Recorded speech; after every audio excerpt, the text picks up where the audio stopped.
Assalamu alaikum everyone. I hope all of you are doing well. So in this video, I will be explaining the novel Lords of the Flies by William Golding. So let's begin. So सबसे पहले हम इसके बारे में discuss करेंगे कि ये novel लिखा गया था 1950s में, ठीक है।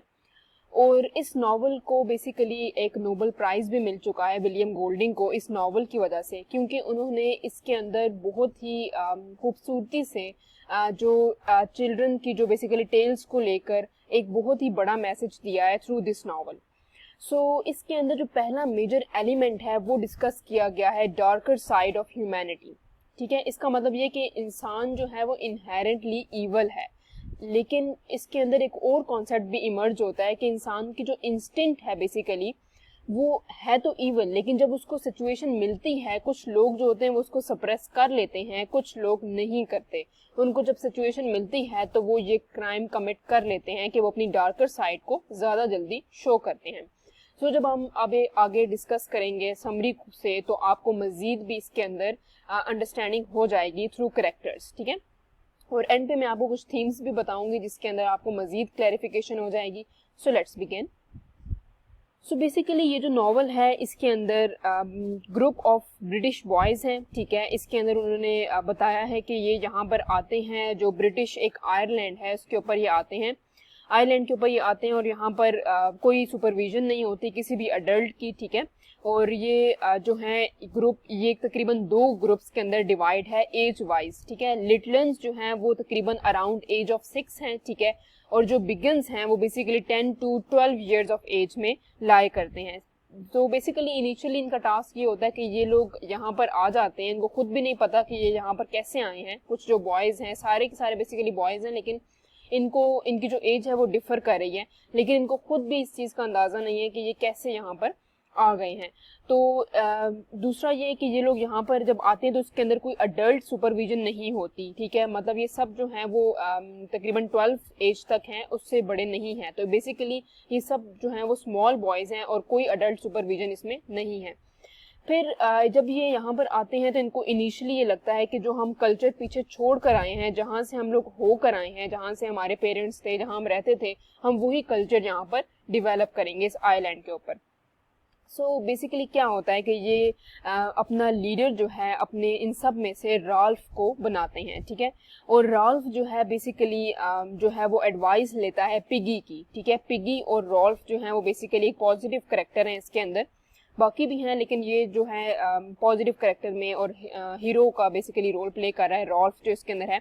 और ये एडवाइस लेता है बेसिकली पिगी से, क्योंकि पिगी जो है वो एक इंटेलेक्चुअल माइंड है, ठीक है, एक बहुत ही इंटेलेक्चुअल इंसान है इस ग्रुप के अंदर। और वो इसको ये जिम्मेदारी देता है कि तुम जो है वो रूल्स बनाओ हाउसिंग के और सैनिटेशन के, ठीक है। उसके बाद इसको एक और भी रिस्पॉन्सिबिलिटी मिलती है कि ये फायर का सिग्नल बेसिकली ये बनाए, ठीक है। और जो शिप्स साइडों से गुजरें, साइड्स वगैरह से जो शिप्स यहाँ पर पास आउट होंगी तो उनको एटलीस्ट पता चले कि हम लोग हमें रेस्क्यू कर लें और हम लोग हेल्प हमें चाहिए। और इसलिए उसको ये जिम्मेदारी भी देता है कि ये सिग्नल फायर बनाए।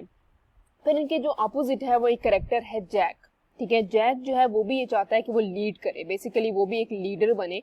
और उसको लीडर क्यों नहीं चूज किया गया, जब वोटिंग हुई तो क्यों राल्फ को लीडर बना दिया गया।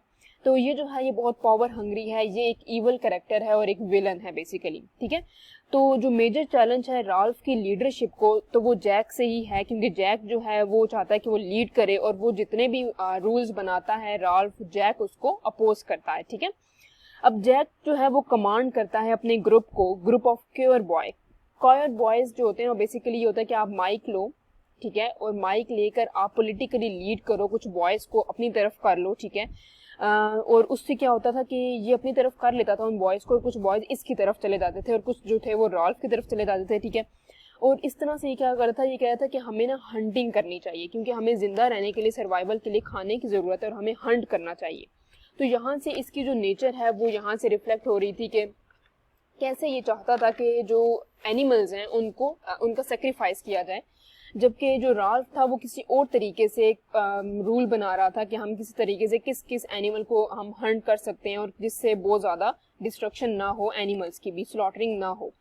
ठीक है। और उसके बाद यहाँ से हम लोग कंपैरिजन ड्रा कर सकते हैं जैक और रॉल्फ के करेक्टर का भी, कि जैक जो है वो स्लोली एंड ग्रेजुअली जो था अपनी तरफ जो बॉयज थे उनको कर रहा था, ठीक है, जो कि ये नेचर शो करती है कि वायलेंस और ईवल की नेचर शो करती है। जबकि जो रॉल्फ है बेसिकली जैक जो था अपनी तरफ बॉयज को कर रहा था, जो कि ये वायलेंस और ईवल की नेचर को शो करता है। जबकि जैक जो है वो बेसिकली रॉल्फ जो है वो बेसिकली सिविलाइज्ड नेचर को शो करता है।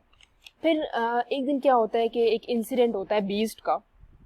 एक रात इंसिडेंट होता है बीस्ट का, जबकि इनको पता चलता है कि कोई बीस्ट आ गया माउंटेन्स के ऊपर। तो बॉयज जो हैं वो सारे बहुत पैनिक करने लगते हैं, ठीक है, कि अब हम लोग कैसे वहां जाकर देखेंगे। तो जैक जो है वो कुछ बॉयज को अपने साथ लेता है और वो वहां पर जाता है, लेकिन उसको क्योंकि वो लोग बहुत पैनिक कर रहे होते हैं तो वो लोग वापस ऐसे ही आ जाते हैं और एक so head on the stick लगाकर, मतलब एक पुतला सा बनाकर, ठीक है, उसका पुतला समझ के उस तरह का शो कराते हैं कि हम ये देख कर आए हैं, ठीक है।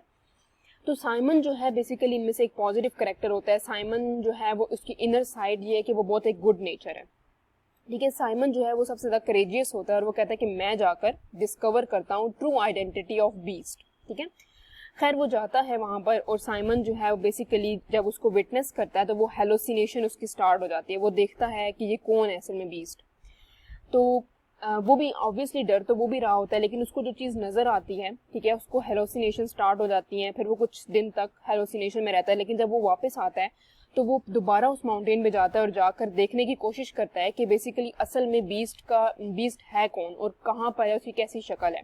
तो उसको पता चलता है कि वो एक डेड पायलट है या एक सेलर है जो कि मर चुका है, जिसको ये बीस्ट समझ रहे हैं, ठीक है। तो यही बात बताने के लिए साइमन जो है जाके बताने की कोशिश करता है अपने ग्रुप मेंबर्स को कि वो जब नीचे आता है तो जैक और उसका जो ग्रुप होता है वो समझते हैं कि बेसिकली ये बीस्ट है, तो उसको मार देते हैं, ठीक है।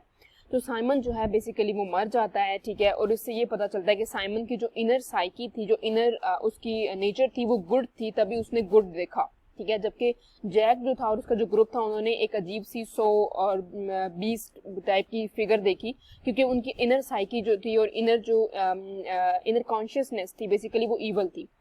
फिर वो खैर मर जाता है। उसके बाद हमारे पास साइमन जो है जो लेटर ऑन हमें पता चलता है कि जैक जो है वो स्टील कर लेता है ग्लासेस पिगी की, ठीक है, क्योंकि पिगी जो होता है वो एक चबी सा बॉय होता है और उसकी जो आई साइड है वो भी वीक होती है। वो नॉवल के अंदर उन्होंने उसकी फिजिकल अपीयरेंस के बारे में काफ़ी डिटेल में बताया हुआ है।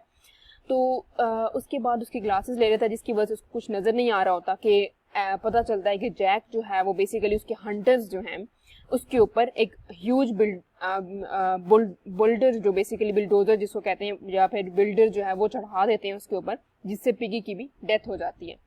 इन शॉर्ट ये हमें पता चलता है कि जो जैक के जो हंटर हैं वो मार देते हैं पिगी को, और जो राल्फ है वो अकेला बच जाता है विद फ्यू बॉयज, ठीक है। जो एट द एंड क्या होता है कि सारे ये जो जैक है बेसिकली ये चाहता है कि हम सिग्नल फायर्स लगाएं, हम लोग लगाएं, हम जहाँ जहाँ जाकर इधर उधर हम जगह जगह पे सिग्नल फायर्स लगाएं ताकि हमें रेस्क्यू कर सकें। लेकिन जगह जगह पर फायर लगाने से एक सबसे बड़ा नुकसान ये हो रहा था कि डिस्ट्रक्शन ज़्यादा हो रही थी, ठीक है। फायर जो थी, फॉरेस्ट फायर जो थी वो बढ़ रही थी आइलैंड के ऊपर। तो इससे क्या हुआ कि रॉल्फ जो था वो बेसिकली तकरीबन मरने ही वाला था सिर्फ अपने स्कूल बॉयज़ की वजह से, ठीक है। जो स्कूल बॉयज़ जो सारे यहाँ पर थे कि एक शिप जो है वहाँ से गुजर रही होती है और वो देखती है कि यहाँ पर आग लगी हुई है, तो वो रॉल्फ को रेस्क्यू कर लेती है। इसके अंदर और भी बहुत सारे लोग मर जाते हैं, ठीक है। तो स्कूल बॉयज़ जो थे वो यहाँ पर बेसिकली सेविज बन जाते हैं और सबको मारने लग जाते हैं। तो वो जिस इंस्टेंट से आए थे उनकी इंस्टेंट चेंज हो जाती है जब उनको सिचुएशन मिलती है कि हम लोग कोई ईवल करें, ठीक है। तो बेसिकली ये जो होल नॉवल है वो गुड और ईवल के इर्द गिर्द घूम रहा है, ठीक है। तो रॉल्फ जो था वो ट्रबल में था और फिर जब जो पासिंग शिप थी वो उनको बचा लेती है। फिर थीम्स जो है हमारे पास इसके अंदर गुड वर्सेस ईवल की है। मैंने ऑलरेडी डिस्कस किया है कि जो गुड हैं इसके अंदर करेक्टर पिगी का करेक्टर है, साइमन का करेक्टर है और रॉल्फ का करेक्टर है। बेसिकली ये तीनों करेक्टर जो है उनकी जो इनर इंस्टिंक्ट है वो गुड है, ठीक है, और वो गुड ही आगे कमिट भी कर रहे हैं, ठीक है। जबकि जो ईवल हैं वो जैक और उसके जो बॉयज़ हैं वो बेसिकली ईवल इन नेचर हैं और वो बेसिकली इस इंस्टेंट से आते हैं कि हम यहाँ पर सिविलाइजेशन लाएंगे, लेकिन वो सिविलाइजेशन के लिहाज से सिविलाइज करते करते वो ज़्यादा से ज़्यादा बेसिकली इंपीरियलिज्म, और उसको भी हम इसके अंदर लेके आ सकते हैं कि वो ज़्यादा से ज़्यादा कॉलोनाइज कर रहे हैं और लोगों को सप्रेस कर रहे हैं, ठीक है। तो यहाँ पर उनकी इवल नेचर और इवल इंस्टिंक्ट उनकी इनर साइकी का रिप्रेजेंट हो रहा है। तो सेवेजरी यहाँ पर हमें नजर आती है जैक के कैरेक्टर में, और सिविलाइज्ड जो वैल्यूज और नॉर्म्स हैं वो रॉल्फ बेसिकली लेकर आना चाहता था, वो नजर आती है। तो बेसिकली हम इसको गुड वर्सेस इवल के इंसान इनहेरेंटली इवल होता है, जो कि हम कहते हैं कि इंसान इनहेरेंटली इवल नहीं होता, जबकि जब उसको कोई सिचुएशन मिलती है तो वो उसके अकॉर्डिंग क्राइम करता है या सोसाइटी उसको इवल बना देती है। लेकिन इस नॉवल के अंदर एक ये भी चीज़ बताई गई है कि इंसान इनहेरेंटली इवल होता है, क्योंकि रॉल्फ और पिगी भी समहाउ थोड़ा बहुत जो हैं वो अपनी इवल साइड को दिखाते हैं, लेकिन वो सप्रेस कर लेते हैं, ठीक है। जबकि जो बिल्कुल कंप्लीट इवल साइड दिखाता है वो बेसिकली जैक है। सो इसलिए इंसान इवल होता है, और उसको जब सिचुएशन मिलती है तो वो मजीद कमिट करता है इवलनेस टूवर्ड्स अदर पीपल। सो ये था आज का लेक्चर। अगर आप लोगों को पसंद आया हो तो प्लीज़ मेरा चैनल सब्सक्राइब करें, शेयर करें और लाइक करें। और अगर कोई क्वेरीज है, you can ask me in the comment section. Thank you for watching.